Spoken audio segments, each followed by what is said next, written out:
Coming up, Prime Minister Perry Christie speaks one-on-one with Shantytown residents. Ahead tonight, the latest on efforts to control sprawling illegal settlements. Also ahead, more on what stem cell therapy could be worth to the Bahamas. And F&M's rally behind their suspended leader. Tonight, why the party is starting the election campaign early. The National Report starts now. Now in HD.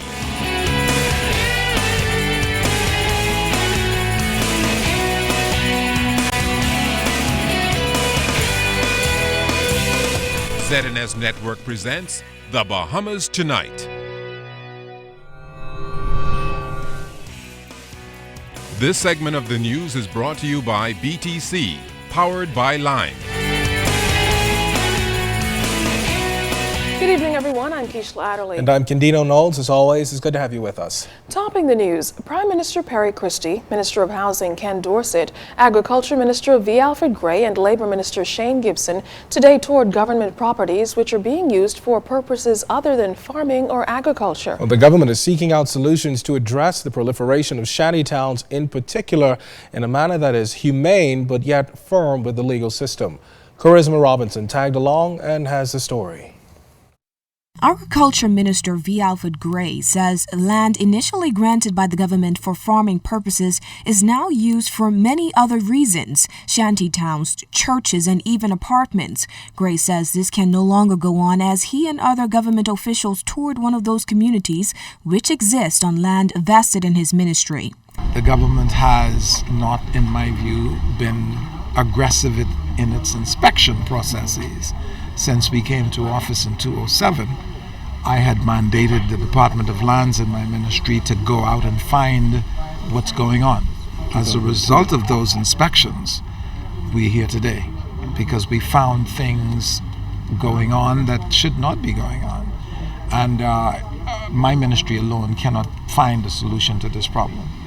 The Haitian village we visited today off Cowpen Road is one of those shantytowns identified in a recent government report that was made available to the media. Housing Minister Kendra Dorset reiterated the policy of clearing out and resettling that was issued last month by his ministry. He says today's tour is the beginning of the second phase. These communities existed and were unregulated for environmental infractions. The Department of the Building Control Unit of the Ministry of Works has conducted their assessments. Social Services, through the Minister herself, as a matter of fact, has been on the ground in those communities where prosecutions have advanced. But as I said, this is the beginning of the second phase because now we're looking into areas that are owned by the government to determine what action ought to be taken. Here in this particular shantytown, there are about 50 units where about 250 people reside. Structures have been erected in this community without certain permits and government approvals being given, that many of the occupants are in fact Bahamian citizens. As Prime Minister Perry Christie walked the grounds of the Haitian village today, he spoke with a few residents. He talked about how the government is going to resettle residents. But it is important that we come to grips with it because it has these wider implications of people who squat on the land, and that is something that we're going to deal with. And listen, otherwise it's going to overwhelm us. And you know, we have New Providence, we have North Eleuthera, we have Abaco, different settlements in Abaco, we have Exuma. And so there's no question about it that governments are expected to have a policy that enables them and requires them really to deal with issues of this kind, so that when another government comes in, it only continues the work towards ensuring that we have a permanent solution in the interest of the country itself and in the interest of the people who are victims of circumstances and who live in circumstances such as the ones we're seeing today. Mr. Christie says he expects by the next meeting of Cabinet for there to be a recommendation specific to a strategy to deal with this issue. Charisma Robinson, ZNS Network News. Resolute in its thrust to introduce stem cell research in the face of opposition criticism, the government continued to express passionate support for the program yesterday in Parliament. Government Leader in the House and MP for Bain and Grantstown, the Honourable Dr. Bernard Nottage, says the government will not waver from its promise of putting Bahamians first. He's of the view that this is just one way to do it. 39 years ago, you could talk that stuff he was talking. We don't have the people, we don't have the experience, we don't have the facilities, we don't have the capacity. But this is 2013, for God's sake. Here we go. You know, in 2 Kings, the question is asked, what must I do? Just wait here and die? Or must I try to improve? Yes. Speak. You stick with my society, my condition. Oh, yeah. Okay, brother. Speak. What must I do? Yes, sir. Just wait here and die? What must we do in the Bahamas? What do we have to do to convince these not at this time people? Oh, yeah, yeah. Always not. That is at this time, yes, every time. Speak it, my friend. You got it. You got it. You got it. Why are we doing this to ourselves? Why are we continually telling ourselves we cannot do? Yeah. Good God Almighty, I thought every Bahamian was a yes I can type of person today. Well, this stem cell therapy and research bill has brought with it much controversy, which we've seen since the start of the parliamentary debate, overshadowing the crux of the bill, such as some of the benefits of stem cell therapy and the proposals that have been submitted to the government. But Prime Minister Christie zeroed in on the millions of dollars to be made once the bill is passed. The adult stem cell market for cellular therapy stands at $3.2 billion in 2013 and is expected to explode to $8.5 billion in 2016. And the Bahamas could enjoy a piece of that billion-dollar pie once the stem cell research and therapy bill is passed. The Prime Minister highlighted the fact that the industry has grown tremendously and will continue to grow over the next decade. At least 300 million people in the United States, Europe, and Japan could benefit from stem cell therapeutics over the next 10 years. Health City Cayman Islands is scheduled to open in late 2013 with a 140-bed tertiary care hospital projected to be a low-cost alternative in cardiac surgery, cardiology, and orthopedics. And while discussions on stem cells continues here, the Prime Minister says other countries are already making strides that will put them leaps and bounds ahead of the Bahamas. The Minister of Health received a communication from the proposers of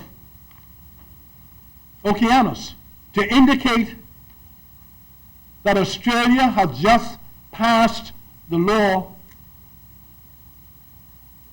legitimizing the procedure that they want to use in their clinic in Freeport if they're licensed, and feeling very good about it. All while we're discussing this, as the Member of Parliament for Bain and Grandstand said, time doesn't wait on anybody, sir. It's moving. And despite questions raised by critics, the Prime Minister said the industry will be properly regulated as the Bahamas welcomes noted doctors and scientists from all around the world. I want to be able to ensure that the generation that will succeed me will know that we have to work hard, that we are not going to stop our work and be diverted because of interventions that they make that have nothing to do with the legislation before us. Tell them for us that we are committed to doing the big things. These people know that the world will be looking at them. They know they are setting up a regime for people to come in. They know they will be judged on their results. They themselves have impeccable credentials and are being associated with these enterprises as professors and former professors, as scientists, because they know they are committed to work with the highest level of integrity and research and therapeutic interventions, and this country will be proud to have them accepted in it. The government, through the Ethics Committee and the Scientific Review Committees, will ensure that we have the personnel, both Bahamian and foreign, who will help us introduce this regime. Well, Member of Parliament for Golden Gates, the Honourable Shane Gibson, supports the stem cell bill and highlights the benefits to those who will have to avail themselves of the procedure. Now, he is calling those opposition members who oppose the bill hypocrites. He presented a paper trail of documentary evidence to support his statements that the previous administration had every intention of approving unauthorized stem cell therapy here in the Bahamas. Of this Sicilian grandmama, and this was written to us because we wanted to know what happened, because we knew there were no laws in place, but we want to know how is it that you could get approval. This is what he wrote. I came to NASA in May of 2010. What's the date of that? This letter, he wrote this letter to us in July of this year. Just wrote it a couple of weeks ago. I came to NASA in May 2010 and met with Minister of Health, Dr. Hubert Minnis, and Minister of Tourism, Vincent Vanderpool Wallace. Both expressed strong support for Okeanos. Okeanos is the facility they authorized to conduct stem cell research and therapy in Without Guatemala. legislation. Without any legislation, Mr. Speaker. I have to keep saying it didn't have any legislation. Just bear me 1 second, Mr. Speaker. After a medical consultant briefed Minister Minnis on the use of adult stem cells derived from a person's own fat tissues for heart disease, using the EU-approved technology, Okeanos is utilizing. Minister Minnis stated that he and the Minister of Tourism had just briefed the Prime Minister on bringing in innovative medical technologies approved in Europe, but not yet approved in the US. And the Prime Minister signed off. Without legislation. He signed up on the strategy. He then expressed his support and enthusiasm for Okeanos. We then applied for approval for Okeanos treatment with the Ministry of Health Ethics Committee. We received the initial approval with Dr. Winston Forbes being our sponsor. This approval is attached. It was granted on December 11, 2011. The 2017 general election may be 4 years away, but the Free National Movement has rekindled its flame and begun the campaign early. Now, the party held a mini rally last night on the heels of its leader's suspension from the House of Assembly. The party is declaring its stand for democracy and steering the country in the right direction.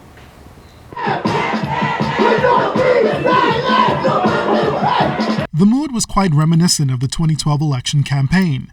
F&M supporters turned out in party colors and with pom-poms Wednesday night to stand behind their leader, Dr. Hubert Minnis, who is now barred from attending the next 2 sittings of the House of Assembly after being named by the Speaker of the House. All the crime, rape, robbery that's going on in this country, they had almost half the police force to arrest me. I was committing no crime. I was not ready to steal anything. The only thing I wanted to do was defend democracy and take this country back. Party officials believe yesterday's event in the House of Assembly awakened the movement. Energized party supporters listened to all F&M parliamentarians who stood in solidarity with their leader. All except for Central and South Abaco MP Edison Key, who was noticeably absent from the mini rally. I could say 7 of us stood strong today. 7 is God's number. And I want you to know that today is the 7th of August. And I want you to know 7 times 70 times 70, we are ready. Dr. Minnis maintains his party will continue to hold the government's feet to the fire, especially over the promises made during the course of the election campaign. They've been in power now over 1 year, and to date, they have not built one home. Not one. They've sold us dreams of 10,000 jobs immediately. We're still waiting. They've sold us dreams of the solution to crime, but yet, now we see diplomats being robbed. We see Americans being robbed. And even though the 2017 general election is a few years away, the campaign begins tonight, ladies and gentlemen. Perry Christie could sell anything he wants to sell that belongs to him, but he cannot sell the Bahamian people. He cannot sell the Bahamas. And so I don't know what NIGOD was taken back, but he sure can't take us back. And if he thought he took us back, we will march into NIGOD Key and tell him that this is Bahamian land. Now, party officials say the torch has once again been lit. And from tonight's crowd, F&Ms are fired up and ready to go. Andrew Knowles, ZNS Network News.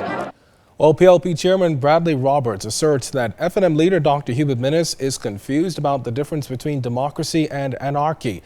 Mr. Roberts says in a statement that Dr. Minnis says unseemly behavior promotes and sows seeds of discord, lawlessness, dishonor, and disorder, and is a poor example to junior members of Parliament. The PLP chairman insists that Dr. Minnis was not standing up for democracy, but merely standing up for his right to slander a member and get away with it by feigning ignorance.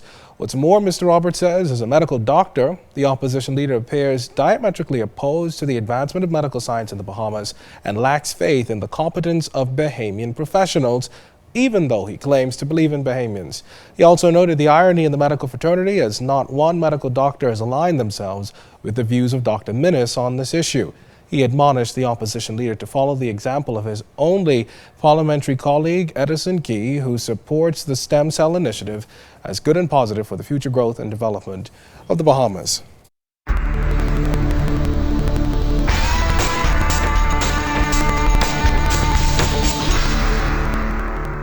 In our first look at weather, we have a mid-level low over the northwest Bahamas. It is moving west. We'll fire up some showers and thunderstorms tonight and tomorrow morning. There's a second one over the southeast Bahamas. That too will move over the northwest Bahamas on Monday and Tuesday of next week, and we'll fire up showers and thunderstorms once again. But outside of our studios just now, we have partly cloudy skies. Your temperature 86 degrees, relative humidity 63%, winds out of the east at 8 knots, barometric pressure 1,015.0 millibars. That's 29.97 inches, and it is steady. But stay tuned. Temperatures around the family violence, travel and boating forecast is still to come.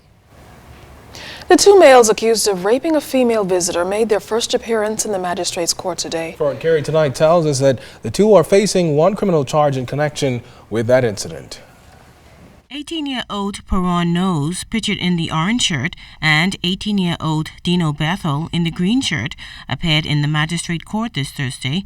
The youngsters are accused of raping an American visitor on Paradise Island at around 12:30 a.m. on the August Monday holiday. In court, they were not required to enter a plea to the rape charge, and the prosecutor indicated that the case will proceed by voluntary bill of indictment, which means a preliminary hearing will not take place and the case will go directly to Supreme Court for trial. Following the arraignment, Roger Gomez Jr., who is representing Peron Nose, informed the court that police took blood from his client without telling the 18-year-old he could legally refuse the procedure. The attorney also requested the surveillance footage from Comfort Suites and Anthony's Bar and Grill over Paradise Island for August 5th, when the incident allegedly happened. Now, because the alleged victim has already left the country and returned to the United States, and because the two defendants do not have a criminal history, the court granted each of them $10,000 bail with 2 sureties and reporting conditions. They were also ordered to surrender their travel documents to the court. Meantime, the case has been adjourned to November 26 for service of the voluntary bill of indictment. Fern Carey, ZNS Network News. Well, still ahead, a loss turned gain. How could this help our World Track and Field Championship team? We'll explain. And a child abuse protection campaign is launched. We've got more when the Bahamas Tonight continues.